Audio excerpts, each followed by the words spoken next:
माथेरान पर्यटनाला नवी भरारी. इको पॉइंटवर साकारले शिवसंग्रहालय. जगप्रसिद्ध थंड हवेचे ठिकाण माथेरान आता केवळ निसर्ग सौंदर्यासाठीच नाही तर इतिहास प्रेमींसाठी आकर्षणाचे केंद्र बनते आहे.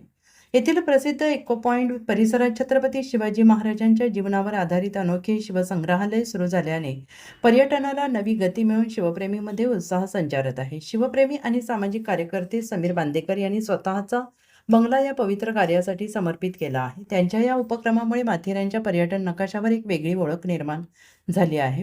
या संग्रहालयात छत्रपती शिवाजी महाराजांच्या बालपणापासून ते राज्याभिषेकापर्यंतचा संपूर्ण प्रेरणादायी प्रवास चित्ररूपात आणि कलाकृतींच्या माध्यमातून मांडण्यात आलेला आहे. शस्त्रे आणि पोशाख, तलवारी, ढाल, भाले, जिरेटोप, वाघनखे, बर्ची, चिलखत, महाराजांचा पोशाख, शिवकालीन पत्र, शिवकालीन नाणी, छत्रपती शिवाजी महाराजांची शिल्पचित्रे, त्यांच्या प्रतिकृती या ठिकाणी संग्रहित केल्या आहेत. तोफांसह शिवकालीन युद्धात वापरल्या जाणाऱ्या शस्त्रांचे दर्शन या ठिकाणी होते. लहान मुलांपासून ज्येष्ठांपर्यंत सगळ्यांना शिवचरित्र समजेल अशा सोप्या पद्धतीने मांडणी केली आहे.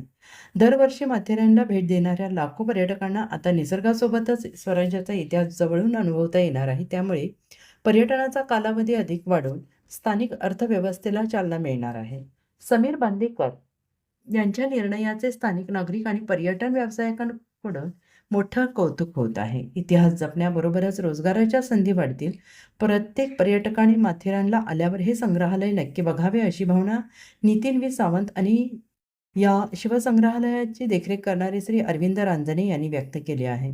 माथेरानला शैक्षणिक सहली आणि इतिहासप्रेमी पर्यटकांनी या शिवसंग्रहालयाला एकदा तरी आवर्जून भेट द्यावी.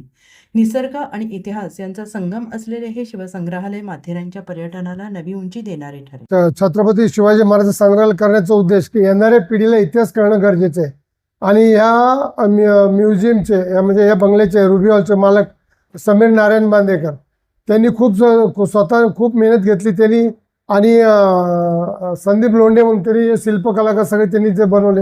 आमचे मालक समीर बांदेकर त्यांनी संकल्पना घेतली की आपल्याला माथेरानमध्ये टुरिस्टसाठी काहीतरी करायचं आहे म्हणून त्यांनी स्वतःच्या खर्चाने स्वतःच्या प्रॉपर्टीमध्ये एक संग्रहालय उभारण्याचा त्यांनी निर्धार. संदीप लोंढे नाशिकचे ते शिल्पकलाकार आहेत.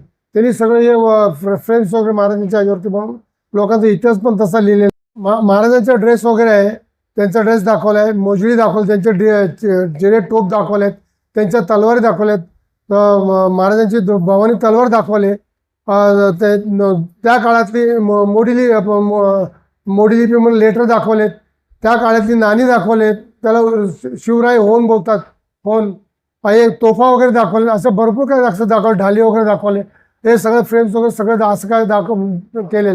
या माथेरान सारख्या पर्यटन स्थळी दाखवण्याचं जे शिवसंग्रहालय आपल्याला इथे वस्तू संग्रहालयाच्या माध्यमातून छोट्या काही स्वरूपात का होईना तिथे जिरेटोप असतील, बाकीचा सगळा इतिहास असेल की जिजामातांनी बालपणीला त्यांना शिकवलेला असेल, त्यांची लढाईचे प्रसंग असतील, अफजल खानाचा वध असेल, नंतर शाहिस्ते खानाची फजिती आपल्याला इथे दिसते, नंतर आग्र्यापासून सुटका, या सगळ्या आपल्याला वस्तू त्यांच्या त्या ह्याच्यातून दिसतात या संग्रहालयात.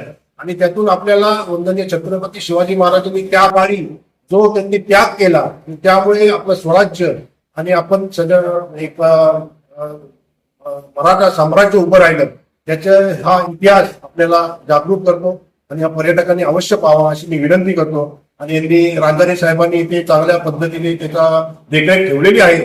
आणि प्रत्येक पर्यटकांनी आवर्जून माथेरानला आलात इको पॉइंटच्या बाजूलाच ही वास्तू आहे ती आवर्जून पाहावी अशी मी विनंती करतो. धन्यवाद.